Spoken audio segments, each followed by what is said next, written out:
Hey YouTubers, and welcome back to another Dragon Ball Super discussion, and this time I am once again joined by Dimizy from Dimizy's domain. He's made his way all the way over from his domain to come and talk with us. So with that being said, Dimizy, why don't you say hello to everyone listening right now?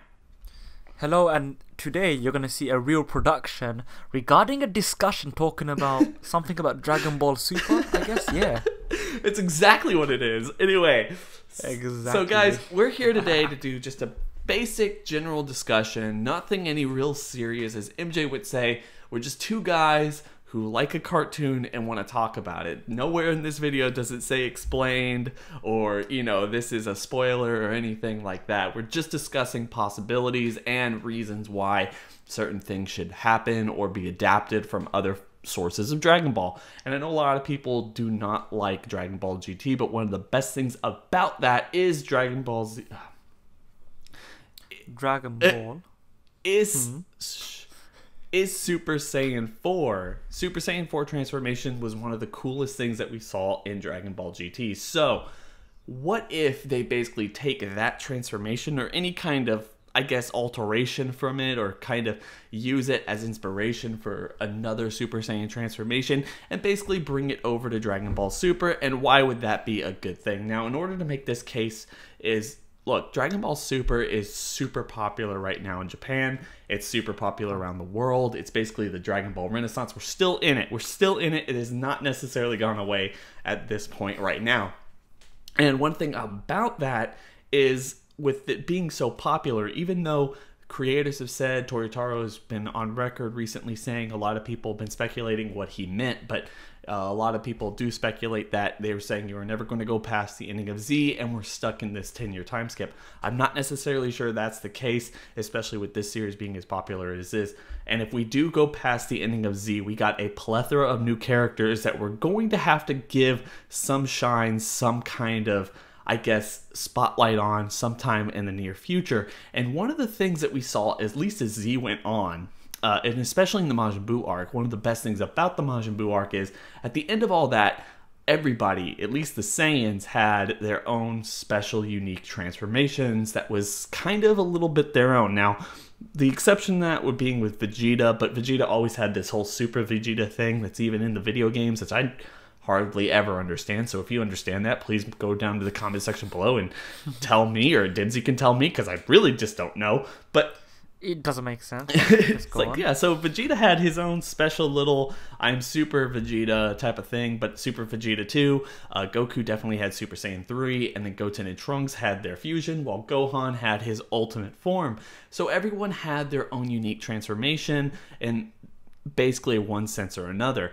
But when you start adding Pan and Brawl to the mix, and you let Goten and Trunks become their own characters, then how do you give them their own Super Saiyan transformations when you have, you know, so little to go on, especially when we're not going to be introducing new transformations as quickly as we were at the end of Z.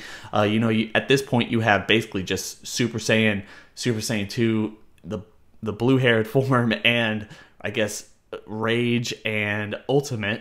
And it's just not enough to give everyone their own sense of personality, their own sense of power, to make them unique in and of themselves and sell more toys. So with that being said, what are your thoughts, Dimizy? Do you think that they should introduce something like Super Saiyan 4 just to give a little bit more diversity and keep people on par with each other without actually having to overutilize the God concept?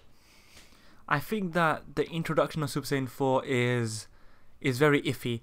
If they do it, no one's going to complain. If they don't, no one's still going to complain. But one thing that they need to do is they can't do a carbon copy. As you said earlier, they need to do some sort of variation of it, or make it visibly evident that it's been inspired from Super Saiyan 4. Another Super Saiyan variant, which you missed out, which they can adapt, maybe give it to one of either Bra or Pan, is the Berserker Super Saiyan for the female Super Saiyan from Universe 6. I forgot him, Kale or something like that. Kale, yeah. Kale. Point being, I agree with the fact that in a way that they must make every single character unique by giving them their own little variation with Ultimate Gohan and each character being able to do certain feats. Then the need for Super Saiyan 4 is actually maybe to differentiate between Goku and Vegeta. If anything, only one of them should go Super Saiyan 4 and not two of them. Because give it to Vegeta, honestly, because of the fact that Goku still has his Kaioken in the back in his back pocket, and they do have pockets because Super Saiyan 4 does sprout trousers. It does, doesn't it? It really does, and that's probably one of its main techniques. That's where they hold the key, so it doesn't. It's a zip pocket as well; it doesn't leak out.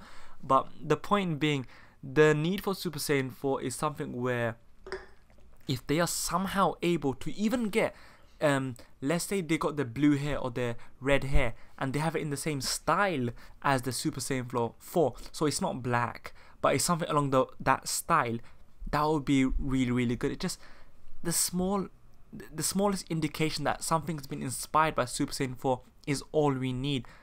But I don't think that they should straight out say, alright, this is a new transformation, Super Saiyan God Ape or something, and that is essentially a Super Saiyan 4. If anything, wouldn't it be better to get the golden Uzaru or even a blue Ozaru? Mm-hmm. See, it's along them lines where I think to myself, there's opportunity there, but at the same time, it might get a little bit too messy. It was a bit messy anyway with GT, but then again, they only had 2 characters to play around with the Super Saiyan 4. Whereas if they do, yes, they still would have the 2 characters of Goku and Vegeta, but because you have a larger cast, because so far Dragon Ball Super seems to, especially from this new arc, the Tournament of Power, whereby there's far more characters who are involved, so it might just get messy and it might not be executed to the level that we need it to, because of the fact that when Super Saiyan 4 was introduced in GT, they were only focusing on Pan and Goku at the time, and of course Baby. So you had these 3 central characters. Of course you had Boo and her Mr. Satan as well, but the point being was the focus was solely on those specific characters at that moment. But because the cast is kind of big, it might be a little bit more difficult to focus on the characters and kind of give a better introduction and give it the credit, not the credit, but execute it as it should be. Mm-hmm.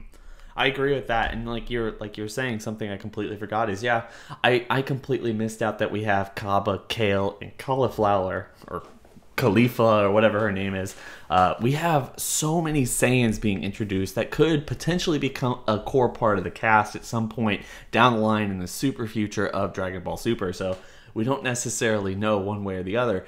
But yeah, it does call for the need for everyone to have their own unique transformation. And it doesn't really bother me too much that Gohan could potentially get the Super Saiyan Rage form that Trunks had. But at the same time, it would be really kind of interesting if he didn't, and that was exclusive to future Trunks. And then even if you wanted to keep the fusion aspect of Goten and Trunks' character, I guess similar to something like, okay, well, they're just going to keep fusing and they're more of a team or a tag team than they are an individual fighter, then that's fine. But you need to give them a reason to be on par with someone like Goku and Vegeta if they become important to the series ever again, which is debatable, but, you know, personally, I would like to see it. And then you have someone like Kaba, who it would be interesting to see basically the Azaru Super Saiyan 4 lookalike form be implemented with someone like him or another Saiyan from that. I guess because they don't necessarily have the tails, but if they had that, yeah. But that's the thing, like they don't have the tails, but it becomes part of it becomes just kind of rewriting what Super Saiyan 4 is. It kind of, they grew past that, but they can unlock that kind of hidden potential that would bring out that ferociousness in them.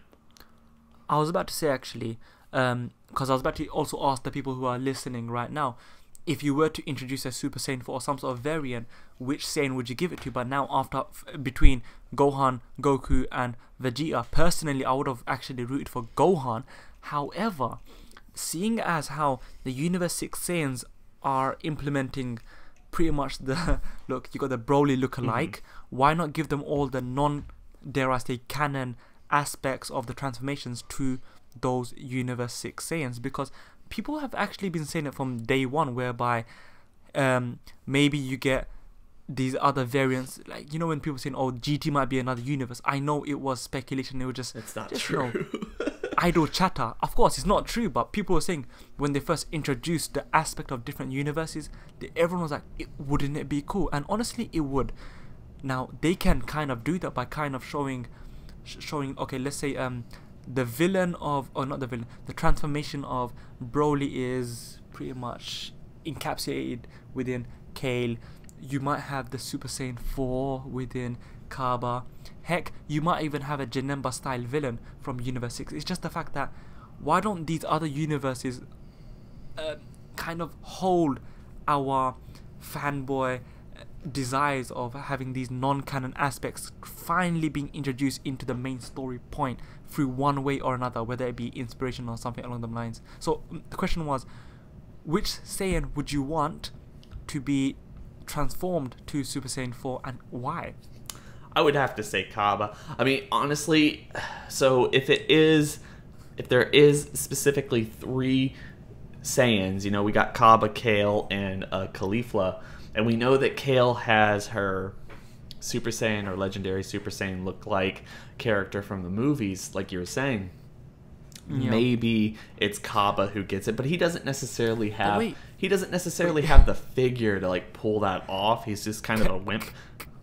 Khalifa got the hair, doesn't she? But yeah, like she's got the hair. Like that to me would probably be interesting, just to see like like how they would adapt a female look for the Super Saiyan 4 type of thing. But I'm wondering whether they would do that, but it would be something interesting to see. And like I said, you could change it however you want, but you're right, just introduce the design and change the concept about how it's performed or why it actually happens, something like this. And yeah, give it to someone who doesn't necessarily need to be integral to the plot. Just give them something that we can mark out about in terms of just being a fan, and this is something that we'd like to see. I mean, imagine and look at everyone going batshit crazy over female Broly and all the speculation and fan anticipation that gave us. So yeah, I really kind of agree. They could do that pretty easily without having to basically, I guess, destroy our concept of what Super Saiyan is or what Super Saiyan God is or anything like that. And that would be pretty awesome. And personally, I've always liked, and I've argued this on other videos, that the Super Saiyan 4 transformation, in my opinion, is the best. It's the best transformation for Super Saiyan in general. It just looks cool. Like you got pants. They got pants, man. They just bring back the pants. But no, it's cool. Like I always thought that Vegeta Super Saiyan 4 was one of the coolest people coolest designs that they ever brought out. And then I also think that Gohan Super Saiyan 4 is pretty awesome, and then some of the Trunks Super Saiyan 4 concept art is pretty awesome, and I just think it looks cool. And that's why like it deserves its mention. And also everyone must acknowledge the fact that it will shift merchandise. It will probably shift more merchandise than any Broly figure, any Super Saiyan Blue figure, because honestly, people hate GT for whatever reason. I don't care whether it's justified or not, but they always normally universally agree the fact that Super Saiyan 4 is the shining light of GT. So it's definitely got some promise there, especially from a marketing standpoint. I mean, yeah, especially when you look at it around the world, it's probably more of like, yeah, that's a shining light. That's something that we can all get behind. But at the same time, like, I know it's not necessarily the most popular thing in Japan, but yeah, like around the world, people like the concept and the look of Super Saiyan 4. So, like I said, this is basically just a discussion. We're just basically making our best case possible of why Super Saiyan 4 should be basically introduced into Dragon Ball Super. And with that being said, guys, I hope you enjoyed this video. I hope y'all have a great day. And like I always say, please make sure to go down to the description below and click on that link. Please make sure to go check out Dimizy from Dimizy's Domain. The guy makes really awesome content that y'all should go basically. You should go check him out, support him, show him some love. If you like me, then you're going to like his content. Anyway, guys, with that being said, we're going to catch you on the next video. Bye. Bye.